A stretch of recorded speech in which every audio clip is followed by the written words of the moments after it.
All right, guys, what's going on? Welcome back to the Everything College Football Podcast. Today, I'll be doing my preview and prediction for a major top 20 matchup in the Big Ten between Illinois and Penn State. Nittany Lions, 17.5-point favorites, 47.5 is the total. 7:30 p.m. Eastern Time on NBC down in University Park. Looking at the Illinois offense, Luke Altmaier, they went on the road and beat a ranked Nebraska team, fought back in that one. Where at times it seemed like the Huskers were going to get the best of them. They ended up going to overtime and sealing a victory there, 31-24.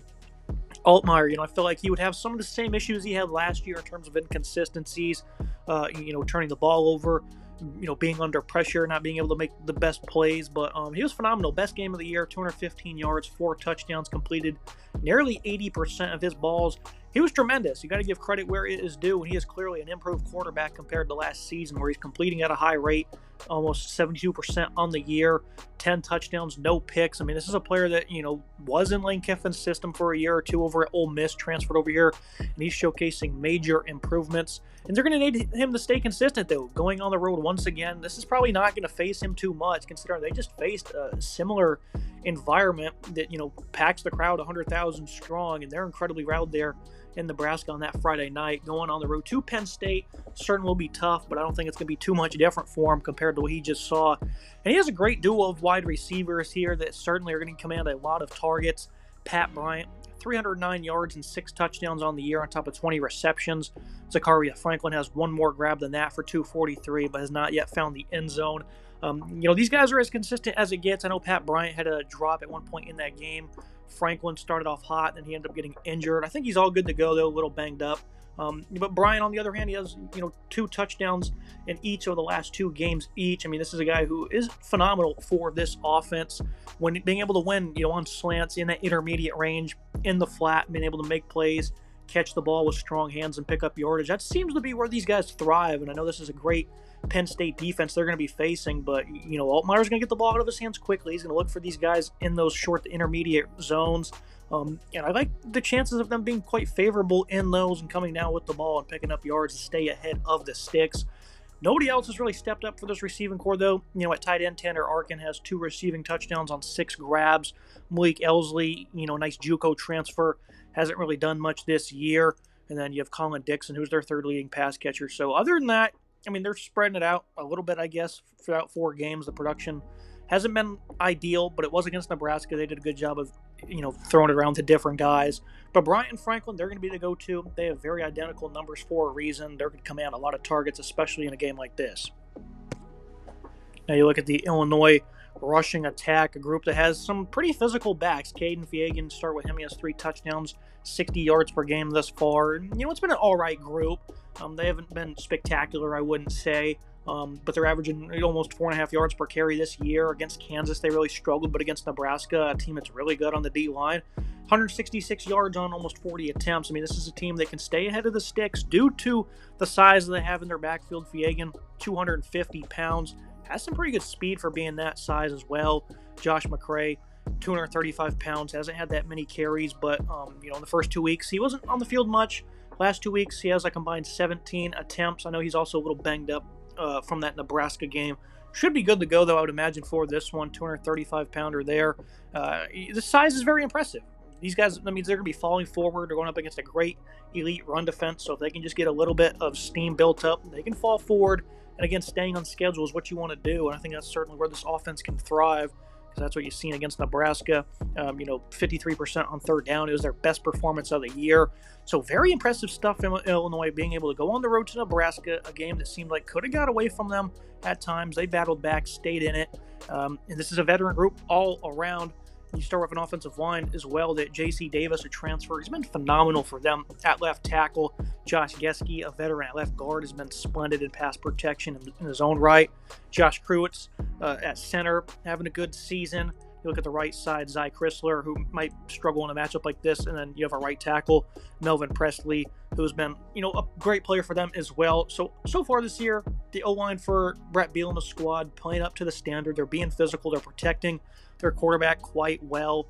What can they do against a phenomenal defensive line for Penn State that we'll get to later remains to be seen, but how they handled Nebraska, who has a very good interior. They have some threats on the outside when it comes to pass rushing as well. Thought they passed the challenge quite well in that one. This is obviously going to be a whole different ball game with the Nittany Lions, but this is a Illinois offense that's really impressed me so far this year. Be interesting to see how they can handle another tough road environment on Saturday. Now you look at a Penn State offense coming into the season. You wondered how Drew Aller and this passing attack would look. Week one against West Virginia, they were pretty impressive. Their ability to make plays downfield against Kent State. Pretty easy matchup there. First 300-yard game of the season for him. 729, 8 touchdowns. Had a big pick against Bowling Green. He's completing 71%. Aller's doing a pretty good job, from the pocket. He's being an asset with his legs so far this year. I really like, how this offense is being operated. Andy Kolanecki, new offensive coordinator, of course, arrived from Kansas. You wondered how they would, offset the loss because, at Kansas, he had a guy in Jason Bean who could really run the ball with his legs. And you wondered how they would keep that up because Aller's a bigger guy. He's done a pretty good job with his legs so far. But Bayou Prabula, the backup quarterback, he's gotten 10 carries through 3 games this far. I think it's a pretty good wrinkle. And you're going to see him, especially in major matchups like this, get on the field to run this offense, use his legs because that's his strength is being able to run the football, get downhill with some speed. So I think you're going to see both quarterbacks play. Prabula, obviously, in special packages, probably won't throw the ball much. Maybe on some play action, trying to catch the defense lacking. That's certainly you're going to see him involved. We'll focus on this run game still. Nicholas Singleton, Katron Allen, phenomenal duo. 255 yards per game so far for this rushing attack. Almost 170 of those coming from that aforementioned duo that does have a combined 2 touchdowns as well. They've been flawless this year, over about 6 yards per carry. They were good against West Virginia, did its thing the last 2 games against weaker group of 5 opponents. This is a run game that's supposed to be, kind of the cowbell for this offense. Their 2 backs split carries pretty much right down the middle. Pretty good on the interior this season so far for Penn State. Ola Iona at left guard has been splendid in all categories. Nick Dawkins stepping in at center has been pretty admirable for them. Then at right guard, Sal Wormley, a veteran who at times has been a bit of a weak link for this offense. I certainly have some questions about how the tackles will hold up. Drew Shelton, he's been less than stellar. Then Anthony Daka hasn't been really any better. And, we'll get to the matchup with Illinois' edge rushers, one that could certainly be favorable for the road opponent. This offensive line, though, on the interior, clearing a way for these guys to run the football. And this offense finally starts to seem like they have some balance. I like what they did against West Virginia. Now they enter conference play. You're hoping they can continue to do the same. Tyler Warren at tight end leads the way in receiving by a good chunk. 16 receptions, 226 yards. He's a phenomenal player. He'd be a big go-to target this year. Outside of that, though, Amari Evans, Harrison Wallace, they've really stepped up this year in being some deeper playmaking weapons. 116 yards against Kent State for Evans. And then Wallace, of course, he had a monster game in the opener for 117 and 2 scores against West Virginia. Only 3 grabs since then. They're hoping that his speed can continue to be an asset as they do enter Big Ten play. Liam Clifford, Julian Fleming, also pass catchers that they hope can get involved, even though they have pretty sparring production so far. Only 6 receptions between the pair. So I think this is a Penn State offense that all of a sudden have some nice balance. Aller, of course, is going to have to continue to be great, but last year, this is a guy who didn't turn the ball over very much. The accuracy seems to be getting better. This is a guy who has a big arm and can air it out. And you've seen West Virginia, for example, was a game where he showcased his playmaking abilities in all regards. So I think entering conference play, they're very confident with what they have compared to last year, where they seemed incredibly stagnant at times, even though, again, the tackles are a bit of a worry. Now looking at the Fighting Illini defense, a unit that's been very stout so far this year. Run defense coming off its best game of the year. They weren't perfect by any means, and they had some sacks there late that really drove that number down to 48 yards total.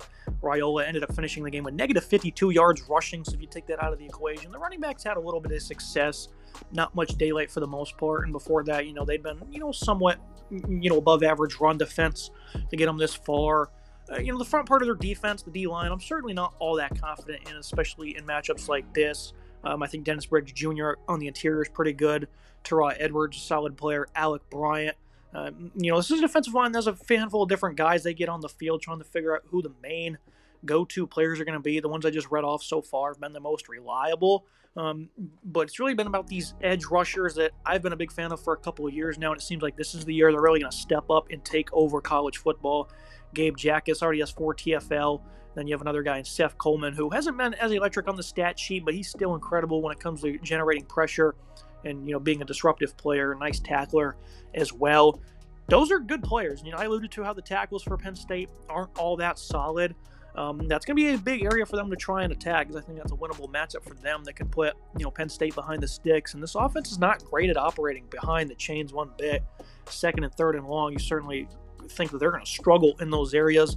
Dylan Rosiek at middle linebacker, he's also a big leader for this defense. Great in coverage as well, so I certainly want to see him matched up on those running backs who can also hurt you in the passing game. That's the strength for Illinois, is this run defense. Again, the D-line, it's an average unit. Certainly, they don't have a playmaker like they did, last year in Johnny Newton, or even Keith Randolph by that measure, but still quality players that can, hold their own in matchups like this. But the linebackers, it's going to be all about them. That's certainly a big edge for Illinois. Looking at their secondary, a bit of a battle-tested unit. They have some ball hawks for starters, guys that can certainly snag plenty of interceptions. They have 7 of them now between 3 different guys. Torrey Cox was able to rip the ball away from the opposing wide receiver in the end zone. If he doesn't do that, that's the 4th touchdown they would have allowed on the day with no interceptions, well over 300 yards, almost 70% completion rating. Raiola looked very good against this secondary. They got to keep Aller in the pocket. He's not, the biggest threat to be really mobile, but he certainly has a big arm where he can air it out if there's any little, separation downfield if this pass rush can't get home. Secondary is still good, though, in terms of the players they have. These guys are phenomenal. Or run support, though, I think is the most important thing for them. Xavier Scott and Miles Scott. Absolutely love these 2 players, veterans in the back end who've been phenomenal so far this year. Aaron Henry, a phenomenal DB coach. He's getting a lot of experience back, and it's paying dividends for him so far this year. Their top leading tackler is safety Matthew Bailey. So, there's plenty to go around. He's not as stout as in coverage or against the run as the 2 Scotts, who are, not related. But I really like their ability to get in the box and make plays. So, if they can limit, the Penn State passing attack, kind of revert them to their normal selves where they're not making big plays downfield, then this is a defense that can keep them in the game, because they can afford to do that. They can send some extra heat, and those guys will typically be able to make plays. So, good opportunity here for Illinois, a very underrated defense that has forced 10 turnovers, 5th nationally in that category. And again, because of the ball hawks that can also be good against the run, this is a very underrated group, even though they did get outplayed a good bit last week. I certainly think, with college football being a week-to-week basis, now things can quickly turn around. This might be an opportunity for them to bounce back in that regard. Now, looking at the Penn State defense, a unit that's coming off a phenomenally impressive effort. And, they did play Kent State, who are no good at football one bit. 67 yards on 43 plays. That's just outrageous. 56-0 victory over the Golden Flashers. It's too easy to just make a mistake on defense and give up some yards, and they didn't do anything at all. Less than 70 is pretty ridiculous. They held them on the ground to only 49 on 30 attempts. This is a run defense that was, one of the tops in CFB last year, and so far they're off to the same thing. Zane Durant on the interior is phenomenal. You look at other guys around him, though, they're just equally as great. Very deep D-line. Keziah Izzard's very good. Vanover, Smith-Vilbert. They're very deep. Hakeem Beeman, a lot of veterans here. Alfonso Ford. You can just keep naming them. They got a lot of size, a lot of physicality here. Of course, off the edge, they have denied Dennis Sutton and Abdul Carter. Best pass rushing duo in America, most likely. The production isn't exactly there so far. But against West Virginia, they're giving them some headaches. Wyatt Millum over there on the left side was having some issues for that first half. Didn't play in the second. They were still equally as impressive, though. Just because you don't get home doesn't mean you don't make an impact. And they only have 4 sacks as a team. I'm not really too worried about that. That same duo only has 1 each. But they're going to start ramping up productions. We enter the meaningful games, I would imagine, against an offensive line so far that has been impressive. Stunts and twists, and overall just the aggressiveness they play with up front is the biggest thing to watch if you're the opponent. In the middle of the defense, the linebackers, you certainly consider this maybe a bit of a weakness because you really don't know who the starters would be. Kind of a youthful group. So far Kobe King and Tony Rojas have played the most. A lot of missed tackles from these guys. They're not really consistent in that category. Alluded to the Illinois running backs. Those guys aren't the most athletic specimens. They're more, if anything, power runners with their size. So you're not going to really see too many opportunities to, be susceptible to athleticism. So I think the tackling should be much better in this game. Dominic DeLuca, when he gets on the field, he's a good player. Tyler Eldston, he's probably been the most consistent run defender. Again, though, missed tackles have been a bit of an issue for this linebacking group. They should be fine in this game. We'll see how it lasts throughout the season. in the Penn State secondary. They absolutely were not tested one bit. 2 of 13 was Kent State for 18 yards, 15% comp rate. I mean, that's just ridiculous. The week prior, though, against Bowling Green, they did allow some, bigger plays. 62% comp rate, 254 through the air, did snag 2 picks, allowed 2 touchdowns as well, especially early on in that game. They really struggled to defend the pass, which certainly is not a great look. Now you're entering battle without your top safety and Kevin Winston, who's going to be out for quite some time with an injury. Not great. I mean, Zakee Wheatley, Jalen Reed will have to step up, and these guys are just fine. I think Winston, his loss, especially against the run, will be notable at times, maybe even a game like this. But in terms of playmaking and coverage, I think they'll be just fine. Reed, one of their top players so far. It's kind of been a pleasant surprise. Does lead them in tackles with 22, far above the next guy. Certainly less than ideal, though. I think they'll be all right. They've really recruited that safety position quite stellar. Tom Allen has himself a nice bunch. Cam Miller in the slot, having an all right season. Has been a very efficient tackler, though. Hasn't been burned too many times in coverage. Biggest thing you want to look for, how will these corners do? A.J. Harris, Jalen Kimber, 2 guys that have been, mainstays at these positions so far. Elliott Washington will get on the field a good bit. I think Kimber's probably been less than stellar at his position. Again, you're facing a great duo who is going to attack on slants, on the intermediate range, short routes, underneath. You guys got to be able to tackle, which I think they can do. But in terms of, beating them to the spot and those quick plays, those quick throws, that is, will they be able to do it on a consistent basis? I don't know. I think they're certainly going to let them play man a good bit in this game. You're going to have to rough these guys up, though. You're going to have to press them. Be interesting to see how that battle plays out. If there's one weakness, maybe that's where it is with these corners. Relatively unproven so far. Kimber's a veteran, played at a couple different schools. Harris, a younger guy who was a high upside recruit. So I think they should be admirable as the year goes on, but they certainly don't scream off the wall right now for contending for all conference teams. That reputation will have to be earned in the secondary. Penn State, though, top to bottom, elite defense, one of the nation's best. Should be able to collapse the run here and force Altmaier to beat you, which so far he's proven the ability to probably be able to do so. I think this pass rush is really going to be fired up in this game. They should walk away with their best performance of the year on the stat sheet. Altmaier, he's pretty athletic, though. He can certainly make some plays if you don't contain him, especially on the run. Don't think it'll be too big of an issue for him. I think they'll be able to contain him quite well. Just something they need to be wary of. Penn State, though, phenomenal defense. Love going into battle with this group. Looking at the tail of the tape, the team comparisons, I mean, it's pretty straight up, comparing these rosters for Penn State. I think they have the better quarterback at the end of the day, the better running back duo. The receivers, I still think, are better, even though that's a great duo for Illinois, and I think you can certainly make a concession for there. I think they have just a little bit more versatility. The offensive line, I think, is better, even though Illinois, they've played very stout up front. I think the interior is much stronger for the Nittany Lions, even though their tackles are a little bit more susceptible to losing in a matchup like this against the linebacking group that is phenomenal. Secondary, I'm going to go ahead and call it even. I kind of ragged on the corners maybe a little bit too long for Penn State. On the other hand, it's a pretty proven group for Illinois that's been making a lot of plays so far this season, and they're versatile. They can be ball hawks and make plays against the run.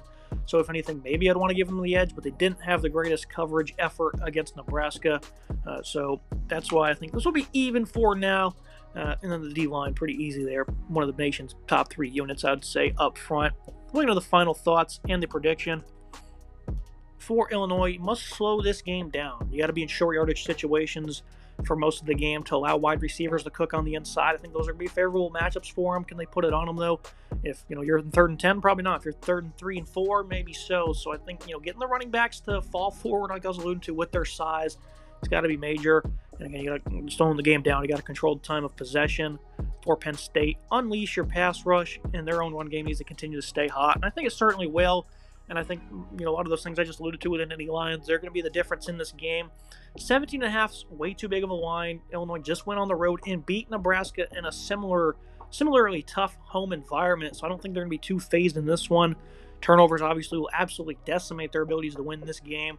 There's a lot of good football players on that defense, though, and this quarterback's playing with some confidence. So I think they'll be able to keep this game close, 24-12 for me. Can maybe even go with a lower score than that.